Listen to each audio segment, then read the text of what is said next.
Yo, what up? It's Chris. Hope you're doing well. Chilling out here in front of the crib. Give me a second and I'll invite some people to this chat. But basically I want to address a statement that is constantly said, hey, how you doing? And the statement's totally inaccurate. And if you, I think about it long enough, it makes sense that people would want to say it, but that there's no truth to it or like validity if we go deep into it. And it's this idea that everybody's racist, right? And you hear people say that, like if you bring up racism as a black person, one of the first responses people give you is like, no, racism doesn't exist, or like it used to exist and it's not bad anymore. But then the next thing you get is, well, of course racism exists because everyone's racist. And so let's break down that statement. Let's take a moment to really understand why we're saying that, what we're saying, what does it mean? So first, how are we defining racism? And if you use Webster or the Oxford Dictionary or any things that have been developed by the oppressor or colonizer, why would you believe it? Why would you let the oppressor define the terms that we're discussing? Why would you let Webster say what racism is? Why wouldn't you listen to the people who are affected by racism, who probably have a better understanding of what it is than the people that actually are perpetrators of it? If you read Pedagogy of the Oppressed, that's one of the things in understanding language, that like you don't let the people that don't know freedom define what freedom is. The oppressor knows violence. The oppressor knows oppression. The oppressor knows how to subjugate and remove freedom. The oppressed understands freedom because they seek it, because they know what it's like to have had it and lose it, right? And so when we think about the definition of racism, it's not just not liking someone of a different race or thinking one race is better than another. Racism is structural, it's institutional, it involves macro, large numbers, history, context. And in America and in Western society and in the past 500 years, racism and anti-blackness work with white supremacy. And you'd be like, well, wait, are those three things all the same? No. We have to understand white supremacy as one thing, where like European folks and white folks, whether they're in Australia, the UK, America, Trinidad, wherever they are, thinking that their society, their history, their approach to the world is better than everyone else's. And we can see white supremacy in the history of education, the history of medication, the history of history, and the idea of European-centric thought. Did Freud really understand humanity better than any other psychologist or person thinking? No, but a bunch of Europeans said so and propagated and went to war over stuff like that. Are the Greeks and the Romans the progenitors of democracy? You know what I'm saying? When we think about math, where did like Newtonian physics, all this stuff come from? They learned from North Africans, but how come they don't talk about that? When you read Pythagoras and you read about the Greeks, where did they learn from? Asia and Africa. But how can we center everything at the Greeks and Romans, right? But then if you go past just white supremacy and the ethnocentrism of white supremacy and you get into anti-blackness, that's another component of it. And you can go into Kenya right now and there are people who are bleaching their skin. You can go to India right now, there are people bleaching their skin. That's anti-blackness. You can go to parts of Asia where being dark is problematic. All over the world are darker people held in disregard compared to lighter skinned people. And that's new. That's relatively a new emergence, and that ties and coincides with colonialism and European expansion. All right. And so then when we get into the idea of racism, racism is then inextricably intertwined with white supremacy and anti-blackness. So in America, it's not just, well, black people don't like certain people also. No, that's discrimination. That's prejudice. That's bias. And sure, humans discriminate. Discrimination definitionally is just discernment, the ability to identify, like, are you a threat or not? Do I think you as friend, family? Do I recognize you? That's an ability to discern or tell one thing apart from another. That's discrimination. That doesn't always mean bad. Now, when you get into prejudice and then you're prejudging, you are having an opinion about what a person could be before you've ever spoken to them, before you have any engagement with them. You have projected your idea of what they are supposed to be onto them, and you don't allow them to be themselves. That's prejudice. And sure, a lot of people do that. You know, if you're young and certain things happen to you, you carry that with you the rest of your life, and you use it as a shortcut for navigating new experiences. So a lot of people prejudge, but then are people bigoted? Sure, a lot of people are bigoted and have opinions about cultures that they've had no engagement with. They know nothing about, right? And they're just believing stereotypes. So we understand discrimination, we understand bigotry, we understand prejudice. When we're talking about racism, in America and in the UK and in post-colonial areas of the world, that is tied into anti-blackness. So as a black man, I can go to Asia right now, and because of colonial enterprise and the expansion of European thought and European ethnocentrism all over the world, there are people that never met or spoke to a black person that think they know what my culture is like because of a white-owned media company, all right? And they have assumptions about me in a place where there are no black people for the most part because of white-owned hegemony and a misrepresentation of what blackness is. So all around the world now, wherever colonialism has gone and wherever white media or non-black owned media has existed, we deal with anti-blackness. We deal with people that hate black folks. And black people can be anti-black. We are inundated with the sociological tools of inculcation and edification that lead us to hate ourselves sometimes, right? Now, when we talk about like racism, is it a two-way street or a circuit? I'm gonna say no, not in the way most people talk about it. Now, because I'm also looking at racism as macro. Has there ever been a time period where there were more black people on the Supreme Court than white people, deciding who gets treated like a human or animal? No. Has there ever been a time period where there were more black people in the Senate than white people, saying that white people aren't citizens in this country or aren't human and get counted as 3/5 of a human for taxation purposes? No. Has there ever been a time period where black people nominated all the judges and then said you weren't allowed to teach white history in schools? No. And so when we talk about this idea of like racism being a two-way street or anyone can be racist, it's false. It's historically not true, especially in America. And it undermines the reality of how brutal white supremacy and anti-blackness and our form of racism has been. It normalizes something that's abhorrent. It makes it seem like, well, everyone's racist, so don't be mad at us. No, that's fake. That's BS. There is only one group of people that have had hegemony in this country in the way that they've had. We cannot try to make a false equivalence and say, well, yeah, black people can be racist too because some black guy yelled at me on the street or a black guy robbed me, or because, nah, what you're taking is an individual experience and trying to apply it to a macro. You can't apply micro to macro. Now, what you can talk about is the results of white supremacy and anti-blackness. It has led black people to not trust white people. But is that a stereotype or is that real? Historically, how many times has there been a white person put in position of authority that's supposed to protect and help us that doesn't? Whether it's the police, the DA, a teacher, a lawyer, a doctor, a bank with loans, housing authority, you can go down the list. Yet, how many times ever has there been a system run by black people where we were in charge of what white people are supposed to do or be protected by or whatever, where we just don't do it? If anything, black people were the ones saving white people out their houses.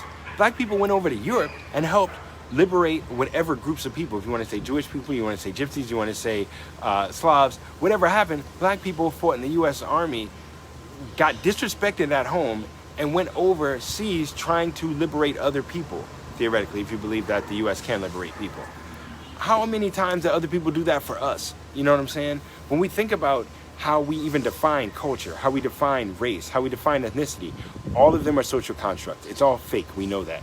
But like God, once people believe in it, doesn't it affect everyone's life? Okay, so when we even define culture, that's made up around ideas of nationality and common experience. Well, guess what? In America, black people are American. All right, my family is all American. We aren't a different nationality. So when we say, well, tribal, our tribe is American. I speak the same language as all the white people here. I eat the same food as the white people here. I wear the same clothes. Who do you think made these clothes? Me and the white people all buy clothes made by people in another country that are taken advantage of. You think these, am I wearing cultural or doing things? I use keys just like the white people. What culture am I that's like not American, right? And this idea, yeah, I'm black, because in America, white folks made sure that Africans could not be American in the same way. So when we think about this concept of like race, then culture and ethnicity. With ethnicity, again, that's based off of geographic lines and people being in homogenous groups when they have sex. And in America, a lot of different groups have sex with each other, but they had laws preventing black people from having sex with people. And so I think it's called miscegenation, whatever, I don't know the word for it. But there were laws that said black people would get arrested if we had sex with white people. And so the idea of like, did black people ever make laws saying that white people couldn't go out after a certain time? Did black people ever make laws that said being white was literally a crime in certain parts of the country? Did black people ever make the laws letting us sick dogs and like shoot at white people and not get in trouble for it? Burn crosses in white people's front lawns? Nah. And so when we look at any major industry, any major social activity, where do you see the case of black people exhibiting the level of racism or anti-whiteness that you see? You don't. And again, you can go through every single arena of power structure in this country, and you do not see the equivalent. And so whenever people say, well, everyone's racist, that's to absolve white folks of admitting that no, actually not everyone's racist. When the Europeans got here, weren't there native groups that welcomed them, that fed them, that showed them how to live? Well, if everyone was racist, those native groups would have killed off every single white person ever. All right? Throughout history, all around the world, there are groups of people that come in contact and decide not to kill each other off. So this idea that you want to believe the colonizer and the colonizer telling you, well, everyone's hateful, that's what they want you to believe so that it legitimizes their hate. Well, everyone's racist. That's what they want you to believe, so it legitimizes them being racist. But it's not true. Not everyone is racist. Not everyone is in belief that their community is somehow the center of the universe or the only source of truth. And if you think I'm being too extreme about what that means to be white supremacists, or that 85–90% of white people in this country are white supremacists, ask how many people have learned about history of this country from non-white people. And I don't mean the class, like African American Studies class they took, or like that one Black History Month where they read a couple books listed by the BLM website. But do you come to understand how humanity works through only the lens of whiteness and European? How could you believe it's true? Would I believe that I know anything about women if I only learned through the lens of men? Is that possible? Would I even think that makes sense, that I could understand the experience of women only through men telling me? And actually, shouldn't I realize that those men are probably biased and going to be hella wrong about what women experience? And probably have an agenda in what they're telling me. So when we learn about psychology, and we only learn about Freud, Maslow, Adler, Gestalt theory, even contemporary understandings of psychological functioning, why do we believe that? That's white supremacy. You should immediately say, if all I'm reading is Europeans, I'm probably wrong. If the only way I know about world history is through the lens of Europeans and, structural functional theory or functional structural theory and symbolic interaction and modernist theory and postmodernist theory and conflict theory, but everyone's of European descent, how could they be right? How could one group of people understand what billions of people have experienced throughout history? How can we think we understand history if we're not reading people that are Chinese, Japanese, Korean, Kenyan, South African, Ugandan, Congolese? I mean, go through it. And the only answer, if you believe Occam's razor, would be the simple answer of white supremacy and anti-blackness. All right? So don't get caught up in the okie doke and think I'm saying that black people can't be mean, or that black people can't be ignorant, or black people can't be discriminatory, or black people can't be bigoted. I'm not saying that. We definitely can. But what I am saying is, if you're going to say everyone can be racist or everyone is racist, that's a lie. It's not true, and there's no historical proof for that. If you want to say that the majority of the country is not white supremacists, it's only the bad white people, that's a lie. Go to your job right now and start trying to talk to people about the history of white supremacy and see how fast they clam up. Look at what's happening as people try to teach critical race theory, how everyone's getting all like, oh, no, we don't want to have to think about this, because they're used to white supremacy and dictating what everyone else thinks about. All right? Look at who owns the TV, who owns the news, who owns the newspapers. And until you see an equivalence, or until you see some sort of balance in who gets to dictate how other people speak, dress, behave, or what's normalized, then don't talk about it like it's a two-way street. All right? And anyone who doesn't believe me, do the research. Like read up on it. Hit me up and tell me how many African scholars you read that agree with what all the white supremacists have said. Hit me up with all the Latinx, and even using that. Did the people who speak Spanish come up with Latinx? What percentage of folks who you say Latinx even want to use that nomenclature? Who came up with that? All right? And so I'm saying all this so that we can move forward and we can love each other. Because the longer we talk around issues and are misinformed, the longer it's going to take for us to find solutions and to figure out what we're going to do in the future. And so just keep reading, keep learning, keep talking to people.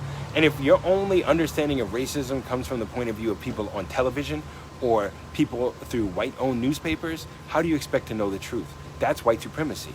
If you don't even speak to black people about their experience, but then want to tell them what it is. You know how many different white people want to tell me what racism is? But they telling me. But they only read other white people. Or they watch CNN. CNN is fake news just like Fox. I'm sorry, you don't want to hear that. You want to believe that it's not, but it's fake news, all right? How many of these news stations are owned by black people? How many of these news stations use black references? You ever hear them talk about John Henrik Clark? You ever hear them talk about Francis Cress Welsing? You ever hear them talk about Asa Hilliard? You ever hear them talk about Kimberly Crenshaw? You ever hear them talk about Derek Bell? Nah, you don't, unless it's for a short piece. All right, so like do your own research, but understand that this idea, everyone's racist? No, not everyone's racist. And racism is a one-way street in this country. It's anti-black and it's white supremacist. Yeah, you don't see a case of what's a black-owned a black-owned supermarket where they distribute the good products only to black people and then send all the shitty stuff left over into white neighborhoods. But you see the opposite. You see that happen. Where's the distribution chain where the black folks get all the good things first and then the white folks get the poison version of it? Oh, but you see the opposite. We're the case where the black folks own all the factories and the plants and the chemical dumps, and they make sure that it's the refuse and the poison goes where the white people are. You don't, but you see the opposite. I can run through it, whether it's economics, whether it's insurance, whether it's loans, banking, finance, medical, legal, justice, education, housing. It is not a two-way street. It's been a one-way street of anti-blackness and white supremacy. And that's what racism is about in this country. All right, so stay focused. Black land ownership. I love y'all. Peace.